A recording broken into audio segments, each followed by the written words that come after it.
अगर आप भी चाहते हैं कि HRC म्यूजिक की ऑडियो वीडियो सबसे पहले आप तक पहुंचे, तो लाल बटन दबाकर हमारे चैनल को सब्सक्राइब करें और घंटी के निशान को दबाना ना भूलें।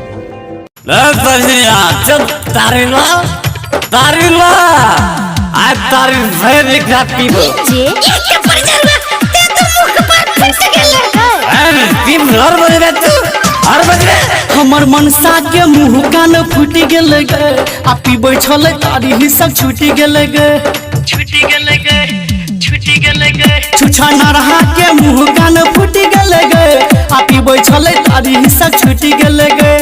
आधी आधी रात के डोलत जाब, आधी आधी रात के डोलत जाब, पसनियों के ठेकाबा छूट गेल गे। हमर मनसा के मुँह काना फूट गेल गे, आ पीबै छले तारी हिस्सा छूटी गेल गे। छुछा नरहा के ठीक भेलै फूट गेल गे, आ पीबै छले तारी हिस्सा छूट गेल गे। Recording by DD production house Sakri 970484 45722।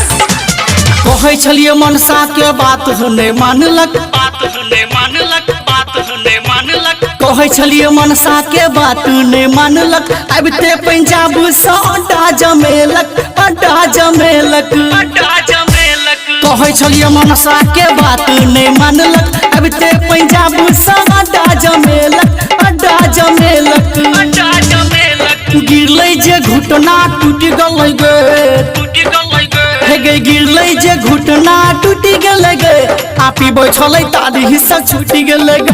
छुछा नरहा के मुँह काना फूट गेलै गे, आ पीबै छलै तारी हिस्सा छूट गेलै गे।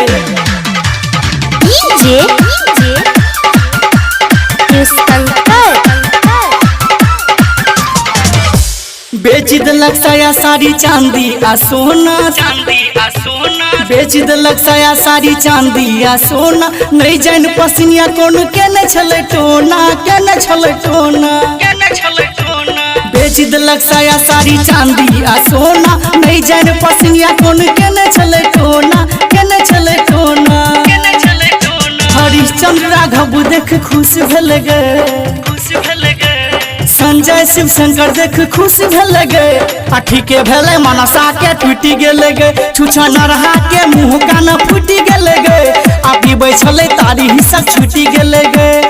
आधी आधी रात में डोलत जाब, आधी आधी रात में डोलत जाब, पसनियों के ठेकाब छूट गेल गे। हमर मनसा के मुँह काना फूट गेल गे, आ पीबै छले तारी हिस्सा छूट गेल गे। छुछा नरहा के मुँह काना फूट गेल गे, आ पीबै छले तारी हिस्सा